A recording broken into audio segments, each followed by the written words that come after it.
नमस्कार, मैं Samiullah RS online classes में आपका स्वागत करते हैं। आप लोग कैसे हैं ये बताइए। उम्मीद करते हैं कि आप लोग अच्छे होंगे। और आइए हम आपके साथ आज ठीक है इतिहास का जो हम लोग का ठीक है ना इतिहास का जो यहाँ पे देख सकते हैं आप लोग इतिहास का ये ठीक है ना गेस क्वेश्चन है। ये महत्वपूर्ण क्वेश्चन है। क्या ये इतिहास का महत्वपूर्ण क्वेश्चन है आपके सामने महत्वपूर्ण क्वेश्चन है। ठीक है, इसको आप बीबीआई क्वेश्चन बोल सकते हो, है ना, या फिर आप गेस क्वेश्चन बोल सकते हैं यार। तो इस बात को आप समझ जाइए कि ये जितने क्वेश्चन पढ़ाए जा रहे हैं वो क्वेश्चन आपके लिए महत्वपूर्ण है, ठीक है। तो ये बात को आप समझ जाइए। जो भी क्वेश्चन पढ़ाए जा रहे हैं वो आपके लिए 100% महत्वपूर्ण है और वो गारंटी है कि वो आएगा ही आएगा यार। ठीक है, क्योंकि हम लोग मतलब एक्सपीरियंस ठीक ठाक है हमारे पास। ओके, तो इस बात का आप गारंटी लेकर रखें कि ठीक है भैया, जो भी क्वेश्चन हम पढ़ा रहे हैं वो क्वेश्चन ठीक है महत्वपूर्ण होगा, एकदम से गारंटी है कि आएगा ही आएगा। ठीक है, तो इसके साथ हम लोग चलते हैं। पहला क्वेश्चन हमारा क्या है, पांडुलिपि। क्या आपका हमारा पांडुलिपि। ठीक है, तो ये पांडुलिपि क्या होता है सुनिए गौर से यार। तो यहाँ पे लिखा पांडुलिपि। क्वेश्चन क्या हमारा पांडुलिपि। सॉरी, हमारा क्वेश्चन है कि पांडुलिपि से आप क्या समझते हैं, पांडुलिपि से आप क्या समझते हैं। देखिए गौर से यार, इसकी क्या उपयोगिता है। देखिए कह रहा कि छापा खाना का मतलब क्या होता है। ठीक है, छापने की मशीन। तो छापा खाना के आविष्कार के पहले या फिर छापा खाना के पहले, ठीक है, छापा खाना से आविष्कार के पहले भोजपत्र यानी हाथ से बने कागज। ठीक है, हाथ से बने कागज को हम क्या बोलेंगे, भोजपत्र बोलेंगे। क्या बोलेंगे? तो छापा खाना के पहले भोजपत्र या हाथ से बने कागज पर, ठीक है, हाथों से सुंदर अक्षरों में लिखकर जो पुस्तक तैयार की जाती थी उसी को हम क्या बोलेंगे, उसको हम बोलेंगे पांडुलिपि। क्वेश्चन क्या हमारा, पांडुलिपि से आप क्या समझते हैं। आंसर होगा हमारा कि छापा खाना के पहले भोजपत्र या हाथ से बने कागज पर हाथों से लिख कर। ठीक है, हाथों से लिखकर जो पुस्तक तैयार की जाती थी उसे हम क्या बोलेंगे, उसे हम बोलेंगे पांडुलिपि। उसे हम क्या बोलेंगे, उसे हम पांडुलिपि बोलेंगे। ठीक है, और उसे ही हम बोलेंगे पांडुलिपि। क्या बोलेंगे इसको, उसे ही हम पांडुलिपि कहते हैं। देखिए पांडुलिपि बेसिकली काहे के लिए बनाया जाता था। तो पांडुलिपि को बनाने का सिंपल सा उद्देश्य यही था। ठीक है, पांडुलिपि का मतलब यह था कि पांडुलिपि में राजा का इतिहास लिख दिया जाए। ठीक है, राजा के कार्य को लिख दिया जाए। ठीक है, कोई घटना है, ठीक है, महत्वपूर्ण, उसको लिख दिया जाए। तो बेसिकली क्या है, जितने भी प्राचीन समय के राजा थे ना, प्राचीन समय के राजा ने क्या किया, अपने इतिहास को आगे बढ़ाने के लिए उन्होंने पांडुलिपि तैयार करवाते थे यार। ये लोग पांडुलिपि तैयार करवाते थे। ये क्या करते थे, ये लोग पांडुलिपि तैयार करवाते। ठीक है, तो इस तरह से क्या हो गया, पांडुलिपि काहे के लिए बनता है, तो पांडुलिपि बनता है इतिहास को, ठीक है, संजो कर रखने के लिए। क्या करने के लिए, इतिहास को संजो कर रखने के लिए ये पांडुलिपि तैयार की जाती है। तो यहाँ पे क्या लिखा हुआ है कि पांडुलिपि में प्राचीन इतिहास को संजो कर।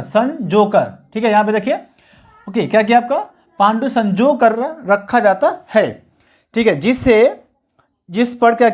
पर यहाँ पे लिखा जिस पर, ठीक है, जिस पर जिल्द, कहाँ पे, जिस पर जिल्द चढ़ाकर यार, यहाँ पे क्या, जिस पर जिल्द चढ़ाकर अनेक चित्रकारी की जाती थी यार। अब यहाँ पे देखिए इससे क्या लिखा है, यहाँ पे जैसे पुस्तक तैयार कर ली जाती थी। ठीक है, पुस्तक यहाँ पे तैयार कर ली जाती। ठीक है, ये ना पुस्तक तैयार कर ली जाती है। और पुस्तक तैयार करने के बाद क्या होता है, ठीक है, पुस्तक तैयार करने के बाद ये देखिए, ये आपका है, ये ना पांडुलिपि की तरह पुस्तक है यार। ये क्या है, पांडु की लिपि है ये। ठीक है, ये प्राचीन समय की पांडुलिपि है ना। और इस पर क्या किया जाता, इस पर जिल्द चढ़ा दिया जाता है। ओके, जिल्द चढ़ा करके इस पे अनेक चित्र बनाए जाते थे। इसी को हम बोलेंगे, ठीक है, ये क्या है, इसी को हम बोलेंगे पांडुलिपि है। ठीक है, तो इस पर जिल्द चढ़ा दिया जाता था और जिल्द चढ़ा करके ये पांडुलिपि पर अनेक चित्र बनाए जाते थे। इसी को हम बोलेंगे पांडुलिपि। तो हमारा क्वेश्चन क्या कह रहा है, हमारा क्वेश्चन कह रहा है कि पांडुलिपि क्या है। देखिए, तो छापा खाना के पहले भोजपत्र या हाथ से बने कागज पर हाथों से सुंदर अक्षरों में लिखकर जो पुस्तक तैयार की जाती थी उसे हम पांडुलिपि बोलेंगे। और पांडुलिपि, ठीक है, लिखने का उद्देश्य क्या होता था, राजा के कामों को, राजा के, ठीक है, शौक को या फिर राजा की उपलब्धियों को ठीक है, बताने के लिए। इसीलिए हम बोल सकते हैं कि प्राचीन समय के अंदर, प्राचीन समय के इतिहास का संजोकर, इतिहास को आगे बढ़ाने के लिए, ठीक है, अगली पीढ़ी से दूसरी पीढ़ी बढ़ाने के लिए पांडुलिपि तैयार की जाती थी यार। तो इसका यही उद्देश्य है, इसकी यही उपयोगिता है यार। अगला क्वेश्चन है आपके सामने, अगला जो क्वेश्चन है आपके सामने है वो क्वेश्चन ये है, ठीक है, क्वेश्चन नंबर, ठीक है, 2। क्वेश्चन कह रहा है कि गुटेनबर्ग, देखिए गुटेनबर्ग ने, क्वेश्चन क्या कह रहा है हमारा, गुटेनबर्ग ने मुद्रण, मुद्रण का मतलब होता है, ठीक है, छाप, क्या होता है, ठीक है, मतलब छापना, क्या होता, छापना। तो छापने वाली मशीन का यानी यंत्र का आविष्कार कैसे किया, यंत्र का आविष्कार कैसे किया, तो यानी मुद्रण यंत्र का विकास कैसे किया गया। देखिए ये है मुद्रण यंत्र, ये क्या है आपका मुद्रण यंत्र, ठीक है। अब देख सकते हैं इसमें हम आपको बताएंगे। तो यहाँ पे क्या लिखा है, देखिए गुटेनबर्ग ना, ठीक है, गुटेनबर्ग का जन्म क्या हुआ था, किसान परिवार में हुआ था। कहाँ हुआ था, जर्मनी के एक किसान यहूदी परिवार में पैदा हुआ था। और उसका जो परिवार था काफ़ी अच्छा, मतलब परिवार जो किसानी का काम करता था, ठीक है। तो किसानी के काम में क्या होता है ना, कोल्हू चलता है, क्या चलता, कोल्हू है। जैसे हमारे यहाँ गन्ना पेरने वाली मशीन होती है वैसा ही गुटेनबर्ग के पापा के पास क्या था, जैतून पेरने वाली मशीन। जैतून क्या होता है, तो जैतून एक फल होता है जिससे तेल निकलता है, ठीक है। तो क्या होता है कि उस जैतून पेरने वाली मशीन से परिचित थे, मतलब उसके पास क्या था, जैतून पेरने वाली मशीन थे, ठीक है, परिचित थे। उसी को देख देख करके, ठीक है, उसी को देख देख करके, उसी को आधार बनाकर, ठीक है, उन्होंने मुद्रण यंत्र का क्या किया, मुद्रण यंत्र का विकास किया, ठीक है। इस यंत्र को बनाने के लिए, इस यंत्र को बनाने के लिए उन्होंने लकड़ी, देखिए उन्होंने लकड़ी के चौखट, लकड़ी के चौखट में दो समतल, समतल का मतलब बराबर, क्या होता है, बराबर। देखिए अब सुनिए गौर से, यहाँ पे क्या देखिए, ये दो चौखट है, ये क्या, दो चौखट, देखते रहिएगा, ठीक है, ये क्या है, दो चौखट, ठीक है। तो आपको दिखाई पड़ रहा है कि नहीं पड़ रहा है, तो ये क्या है, ये आपका, ये यहाँ से लेके ये, ठीक है, सुनिए गौर से, ये जो है ना, ये और यहाँ से आपको चौखट दिखाई पड़ रहा है, तो ये ऐसे है, ठीक है, ये ऐसे है और ये ऐसे है, ठीक है। और यहाँ पे ना आपको दिखाई पड़ रहा होगा, ठीक है, ये ऐसा करके ये है, और ये ऐसा करके ये ऐसा है यार, ठीक है, ऐसा करके ऐसा है यार, ठीक है, ऐसा करके ये ऐसा है यार। तो ये क्या है, और नीचे क्या है, एक प्लेट है, क्या है, एक तरह का प्लेट है यार, सुनिए गौर से, ये क्या है, एक प्लेट है यार, ये क्या है, एक प्लेट, ठीक है ना।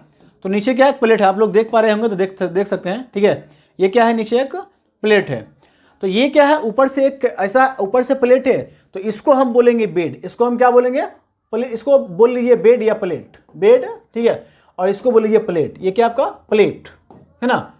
तो ये क्या है, लकड़ी का दो चौखट है, लकड़ी का दो चौखट है, और चौखट में क्या किया है, इस बेड को और प्लेट को, ठीक है, आमने सामने क्या किया, बराबर बराबर समतल में क्या किया, कस दिया है, ठीक है। और इस पे लगा दिया था तो स्याही, इस पे स्याही लग जाता, ठीक है, इसके किनारे वाले भाग पे लग जाता स्याही, और ठीक है, इस पे रखते हैं पेपर, है ना। और ठीक है, जैसे इसको हम दबाते, इसको हम जैसे दबाते, जैसे इसको हम घुमाते, ठीक है, घुमाने क्या होता है, ये जो लकड़ी है ना, ये इसे घूमता है, ऐसे ऐसे ना, ये घूमेगा ये, है ना। तो इसके बाद क्या होगा, ये अपने आप छपाई हो जाता था। इसको आप देखिए गौर से आप लोग, ठीक है। आप यहाँ पे देख सकते हैं कि ये किस तरह से मैंने आपको बताया है। ओके, ये क्या है ना। तो एग्जैक्टली ये क्या हो रहा है, ठीक है, आप यहाँ पे देख पा रहे होंगे। तो यही को हम लिखे हुए हैं कि इस यंत्र को बनाने के लिए उन्होंने लकड़ी के चौखट में, ठीक है, दो समतल, क्या आपका, दो समतल, एक ये है, ठीक है, एक ये वाला है और एक ये वाला है, ठीक है। ये एक ये ऐसे ये वाला है और एक ये वाला ऊपर है, ठीक, ऊपर नीचे है यार। तो इसको हम प्लेट बोल सकते हैं, या तो इसी को हम प्लेट बोलेंगे, इसको बेड बोलेंगे, दोनों में से कोई एक है यार, ठीक है। तो दो समतल भाग, प्लेट और ब्लेड, प्लेट एवं बेड, क्या आपका, प्लेट एवं बेड, प्लेट एवं बेड को ऊपर नीचे, ये क्या है, ये ठीक है, ऊपर है और ये नीचे है और ये ऊपर है यार, ठीक है। बीच में हम पेपर क्या करेंगे, पेपर रखेंगे यार, ठीक है। तो इस तरह से क्या होता, समतल भाग को प्लेट एवं बेड के ऊपर, को ऊपर नीचे, क्या आपका, ऊपर नीचे रख कर क्या किया, कंपोज किया। कंपोज का मतलब होता है कि रख कर क्या किया उस पर, ओके, कंपोज का मतलब क्या आ गया, रख, ठीक है, उसको मिला दिया, उसको कस दिया यार, ठीक है। तो ये क्या किया, उसको रख कर कंपोज कर दिया, क्या कर दिया, कंपोज कर दिया या कस दिया, ठीक है। और जिसको घुमा करके, ठीक है, ये क्या करेंगे, ये जो लकड़ी आपको दिखाई पड़ रही है लकड़ी, ठीक है, इस लकड़ी को घुमा करके हम, ठीक है, इस पर प्रिंट कर लेते थे यार। ये कह रहे हैं कि गुटेनबर्ग ने मुद्रण यंत्र का विकास कैसे किया भैया, तो गुटेनबर्ग ने जैतून पेरने वाली मशीन को देखकर उसी को आधार बनाकर, ठीक है, गुटेनबर्ग ने मुद्रण यंत्र का विकास किया। और इस यंत्र का विकास करने के लिए उन्होंने, ठीक है, लकड़ी के दो चौखट को लिया, ठीक है, और यहाँ पे एक बेड है और एक प्लेट है, ठीक है, और दोनों को ऊपर नीचे, ठीक है, कस दिया, ठीक है। और कसने के बाद क्या हुआ, इसके बीच में पेपर रख करके, पेज रख करके छपाई कर लिया था। ये ऊपर से दबेगा, नीचे का जैसा का तैसा रहेगा।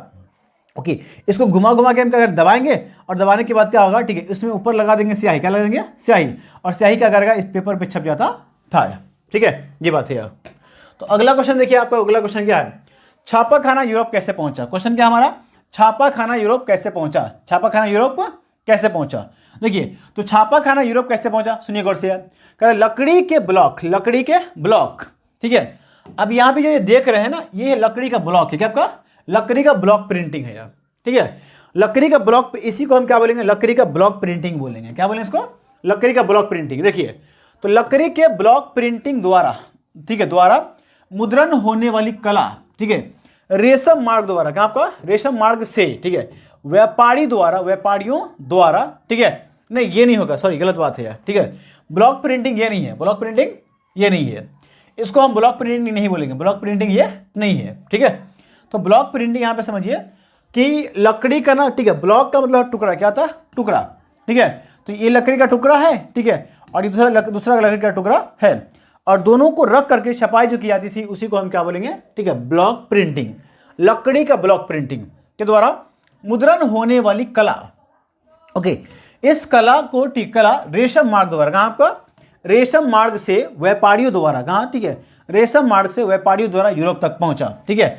अब देखिए रेशम मार्ग यहाँ है, देखिए सुनिए गौर से आपका, ओके, ये है आपका रेशम मार्ग है, रेशम मार्ग है, देखिए ये यहाँ पे चाइना है, ठीक है, ये क्या आपका रेशम मार्ग, यहाँ से क्या हो रहा है, यहाँ से शुरू हो रहा है, ठीक है, और ऐसे होते हुए, ठीक है, ऐसे होते हुए रेशम मार्ग यहाँ तक आ रहा है, और यहाँ तक ये फैला हुआ है, और ये यहाँ तक आया हुआ है, ये भी है रेशम मार्ग, ये भी क्या आपका रेशम मार्ग ही है यार, है ना। तो ये रेशम मार्ग है।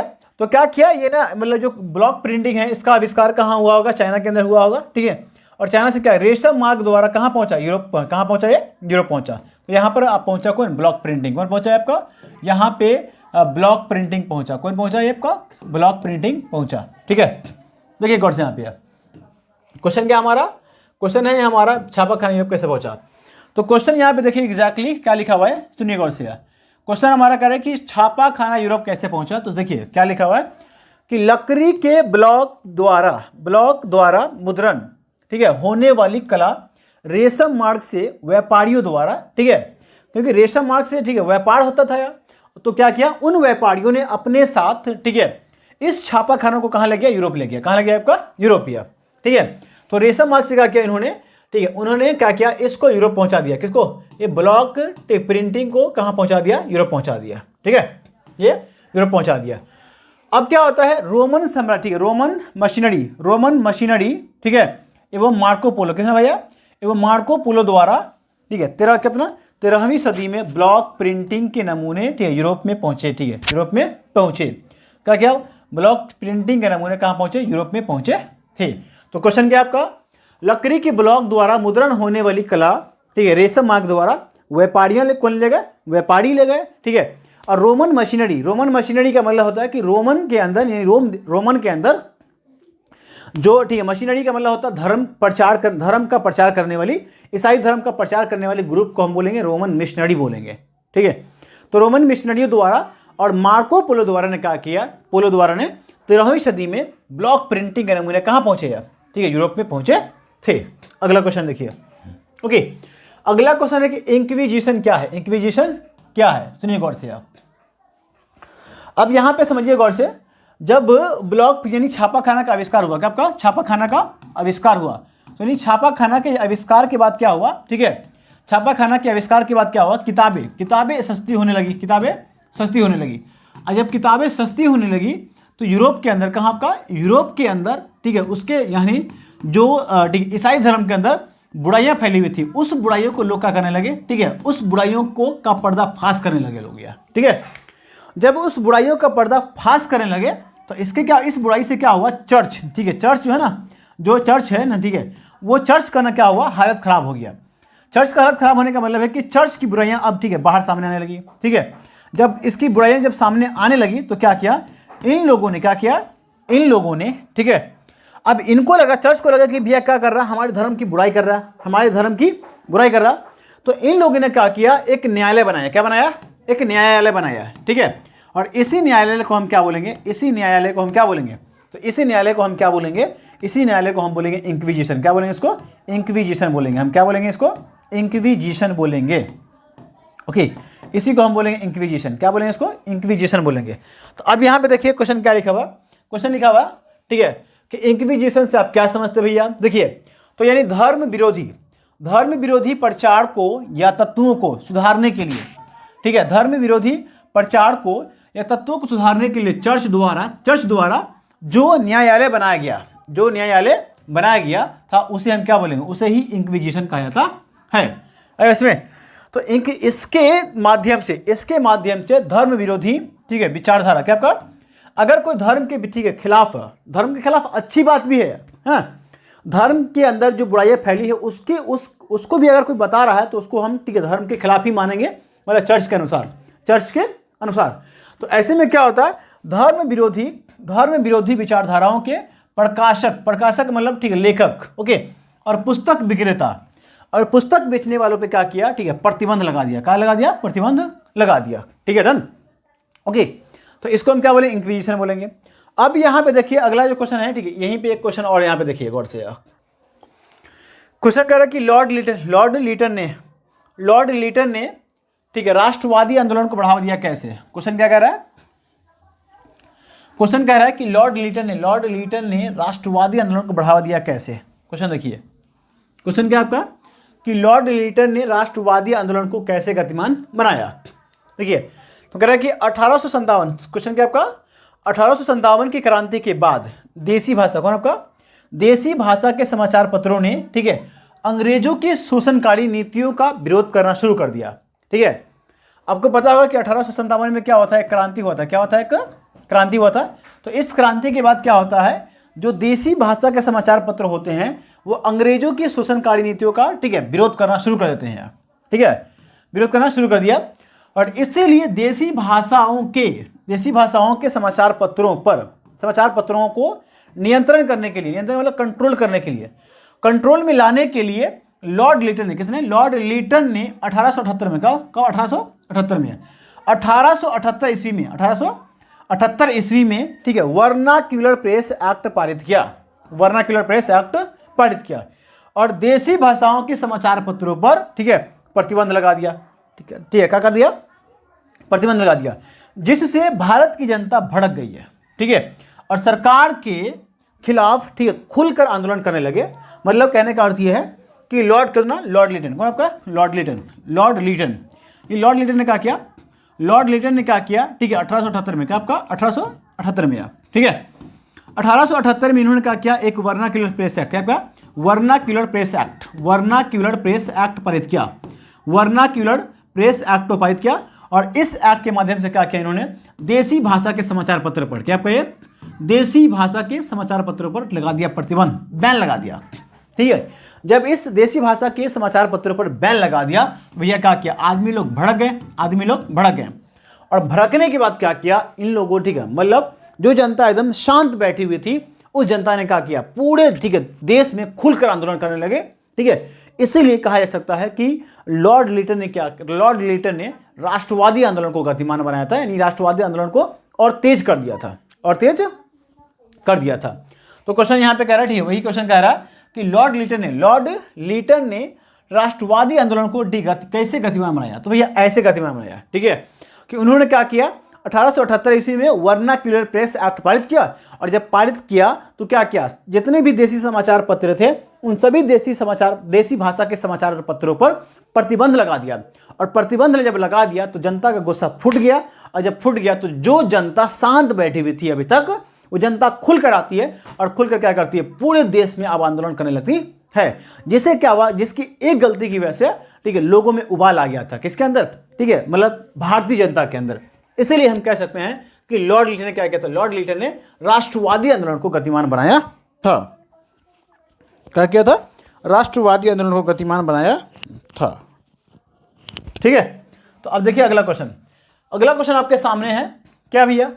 अगला जो क्वेश्चन आपके सामने है वो ये है कि भूमंडलीकरण से आप क्या समझते हैं भैया?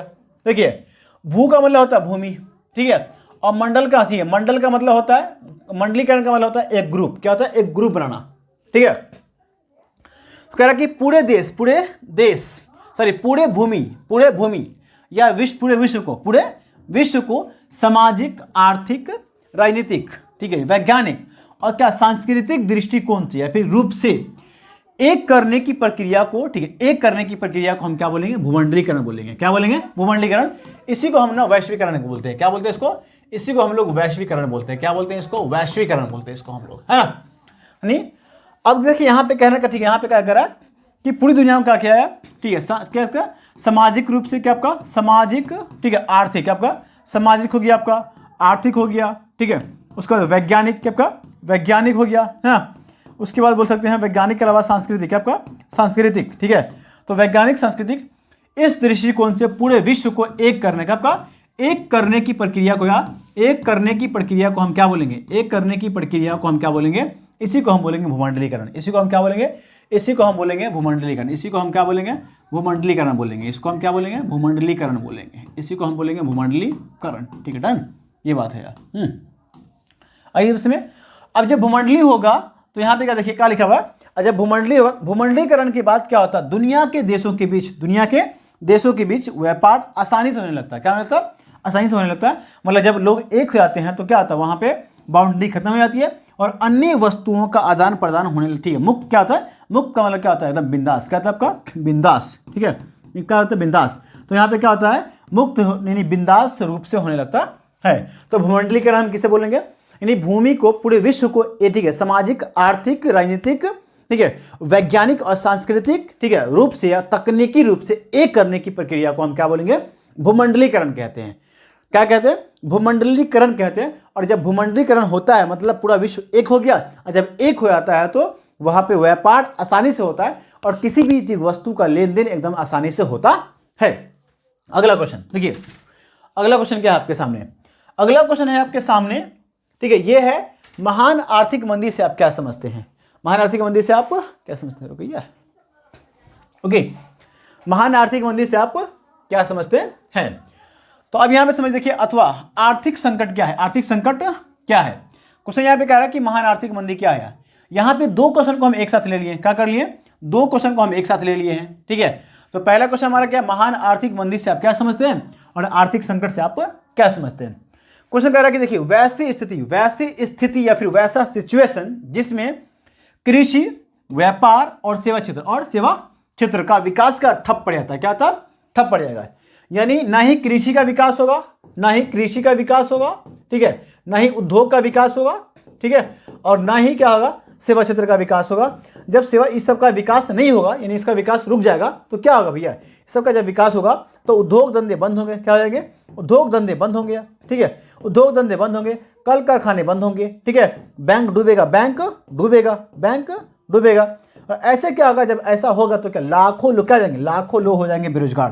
क्या है, लाखों लोग बेरोजगार हो जाएंगे, ओके, लाखों लोग बेरोजगार हो जाएंगे, ठीक है, रखिए ना, इसको हम क्या बोलेंगे, लाखों लोग बेरोजगार हो जाएंगे। इसी को हम क्या बोलेंगे, ठीक, इसी को हम बोलेंगे महान आर्थिक मंदी है, सॉरी, इसको हम कहते हैं, ठीक है। और लाखों लोग क्या होते हैं, बेरोजगारी और भूखमरी के शिकार हो जाते हैं, ठीक है, हो जाते हैं। तो ऐसी स्थिति उसे हम क्या, उसे हम बोलेंगे आर्थिक संकट कहते हैं। क्या कहते हैं, उसे हम आर्थिक संकट कहते हैं। यानी कहने का अर्थ यह है कि जब क्या होगा, कृषि हो गया, ठीक है, उसका उद्योग, क्या आपका उद्योग हो गया, है ना, कृषि उद्योग, जब इसका विकास ठप पड़ जाएगा तो क्या होगा, यहाँ पे उद्योग धंधे, ठीक है, उद्योग, कल कारखाने, बैंक बंद होंगे, कल कारखाने, ठीक है, बैंक, ठीक है, बंद होंगे, ठीक है, बैंक डूबेंगे, क्या आ जाएंगे, बैंक डूबेंगे, ठीक है। और बैंक डूबने के बाद क्या होगा, जब ऐसा होगा तो जब इस तरह का जब मामला हो जाएगा तो लाखों लोग क्या हो जाएंगे, बेरोजगार हो जाएंगे, लाखों लोग हो जाएंगे बेरोजगार, क्या जाएंगे, लाखों लोग हो जाएंगे बेरोजगार, ठीक है। और यानी भूख क्या आ जाएगा, भूखमरी क्या हो सकता है, भूखमरी भी हो सकता है, क्या हो सकता है, भूखमरी भी होता है। और जब बेरोजगार होगा तो लोगों के पास पैसा नहीं होगा, जब पैसा नहीं होंगे तो क्या करेंगे, लोग खाने पीने से, ठीक है, लोगों के पास खाने पीने की भी वस्तु बहुत ही कम बचेगी, ठीक है। इसी को हम बोलेंगे आर्थिक मंदी, इसी को हम क्या बोलेंगे, आर्थिक संकट बोलेंगे, इसी को हम क्या बोलेंगे, आर्थिक संकट बोलेंगे, इसको हम क्या बोलेंगे, ओके, इसी को हम बोलेंगे आर्थिक संकट। अब यहाँ पे क्वेश्चन हमारा क्या कह रहा है, क्वेश्चन हमारा कह रहा है, ठीक है, कि 1929 में, क्या आपका 1929 में आई आर्थिक मंदी को हम क्या बोलेंगे, आर्थिक मंदी को हम क्या बोलेंगे, महान आर्थिक मंदी, क्या बोलेंगे, महान आर्थिक मंदी। और इस मंदी से क्या हुआ था, ठीक है, कई मतलब लाखों की संख्या में लोग बेरोजगार हुए थे, बड़े बड़े बैंक डूब गए थे, और यह क्या हुआ था, लगभग 10 सालों तक ये पूरी दुनिया पे छाया रहा। अगला क्वेश्चन देखिए, अगला क्वेश्चन आपके सामने है, ठीक है, अगला क्वेश्चन आपके सामने है, ये है विश्व बाजार क्या होता है। विश्व बाजार क्या होता है, देखिए, तो वैसा बाजार यानी विश्व बाजार वह बाजार होता है जहां पर दुनिया के सभी देशों की वस्तुएं, दुनिया के अधिकांश देशों की वस्तुएं या विभिन्न देशों की वस्तुएं, ठीक, खरीद और बेचने के लिए, खरीद और बिक्री के लिए, क्या बोलेंगे, खरीद और बिक्री के लिए वहां पर मौजूद हो, उसे हम क्या बोलेंगे, उसे हम विश्व बाजार बोलेंगे। यानी पूरी दुनिया की वस्तु जहां पर मिलती है उसी को हम क्या बोलेंगे, विश्व बाजार। और ऐसा क्षेत्र है उसी को हम क्या बोलेंगे, उस, ठीक है, ऐसा अब क्या हो रहा है, अच्छा ना, अभी जो है, ठीक है, उसका एग्जाम्पल क्या है, तो उसका एग्जाम्पल है भारत की आर्थिक राजधानी मुंबई। क्या है, मुंबई को हम क्या बोलेंगे, ये सबसे अच्छा क्या है, विश्व बाजार का उदाहरण है। क्या आपका सबसे अच्छा विश्व बाजार का उदाहरण है, कौन है, तो मुंबई है। तो क्या वैसा बाजार जहां पर क्या पूरी दुनिया की वस्तुएं मिलती हो, ठीक है। देखिए रेशम मार्ग क्या होता है, रेशम मार्ग क्या होता है, क्वेश्चन क्या है, देखिए रेशम मार्ग हम किसे बोलेंगे, तो रेशम मार्ग बोलेंगे, सुनिए गौर से, यहाँ पे क्वेश्चन क्या हमारा, रेशम मार्ग क्या है, देखिए अब यहाँ पे देख लीजिए इसका आंसर, यहाँ पे पहले इसको देख लीजिए, रेशम मार्ग क्या है, देखिए ये रेशम मार्ग है, ये क्या होते हैं, चीन से क्या होता है, चीन से शुरू होकर इसको हम बोलेंगे मध्य एशिया, इसको हम क्या बोलेंगे, इसको हम बोलेंगे मध्य एशिया, इसको हम बोलेंगे मध्य एशिया बोलेंगे, क्या बोलेंगे इसको हम बोलेंगे मध्य एशिया। तो चीन से शुरू होकर प्रारंभ होकर मध्य एशिया होते हुए कहाँ तक, ये यूरोप, कब का है, यूरोप है ना, तो इसको हम क्या बोलेंगे, यूरोप, ये है ना आपका, ये दिखाई पड़ रहा है आपका यूरोप है ना। तो आप क्या करेंगे, इसको फिर देखिए, फिर से आप लोग है ना, तो यहाँ से क्या होता है, सुनिए गौर से, ओके, यहाँ देखिए, यहाँ से शुरू होता है, ये चीन आपका यहाँ से शुरू होता है, ऐसे होते हुए, ठीक है, ये देखिए ऐसे होते हुए, ठीक है, ये क्या आपका, और ये भी है, ठीक है, सुनिए गौर से, ऐसे होते हुए क्या होती है, ये यूरोप तक चली जाती है, और अफ्रीका क्या आती है, अफ्रीका में भी जाती है ना, और ये यहाँ से आगे बढ़ती है, और इसकी एक शाखा कहाँ आती है, यहाँ आती, इसी को हम क्या बोलेंगे, है ना। और इस मार्ग से क्या होता था, प्राचीन समय के अंदर अधिकतर रेशम का व्यापार होता था, इसीलिए इसको हम क्या बोलेंगे, इसीलिए इसको हम बोलेंगे रेशम मार्ग, क्या बोलेंगे इसको, रेशम मार्ग बोलेंगे, क्या बोलेंगे इसको, रेशम मार्ग बोलेंगे।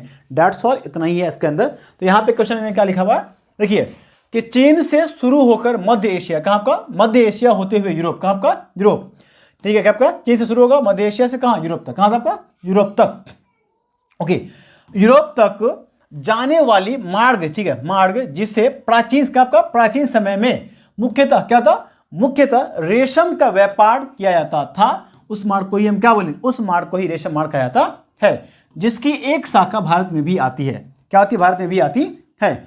यह मार्ग क्या करती है, यह मार्ग एशिया को, अफ्रीका को और यूरोप को क्या करती है, आर्थिक दृष्टिकोण से एक करती, क्या करती है, जोड़ती है, आर्थिक दृष्टिकोण से इसको जोड़ने वाला काम करती है।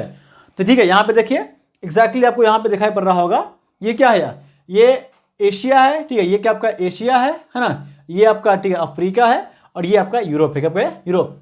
तो क्या करती है, एशिया को, यूरोप, अफ्रीका को और यूरोप को एक करने, क्या करती है, आर्थिक दृष्टिकोण से एक करने का काम करती है, कौन, तो कौन करती है, रेशम मार्ग करती है।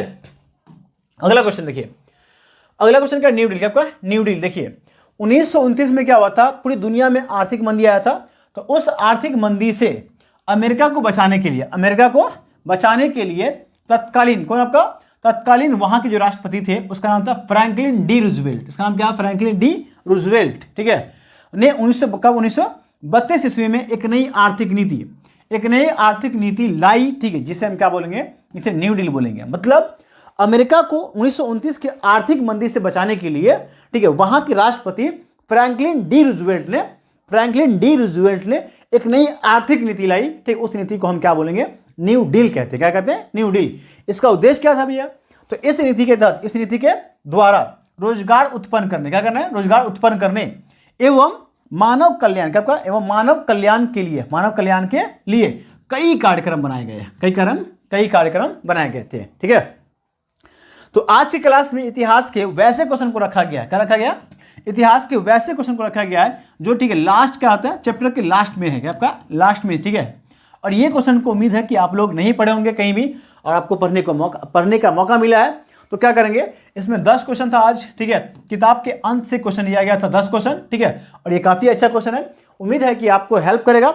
अगर हेल्प आपको ऐसा लग रहा होगा या फिर ठीक है लगता है, की हेल्प करेगा तो आप क्या करेंगे, इस वीडियो को लाइक करेंगे, सब्सक्राइब करेंगे और दोस्तों के साथ शेयर करेंगे। ठीक है, तो इसी के साथ मैं आपसे लेता हूं विदा। तब तक अपना रखिए ख्याल। जय हिंद।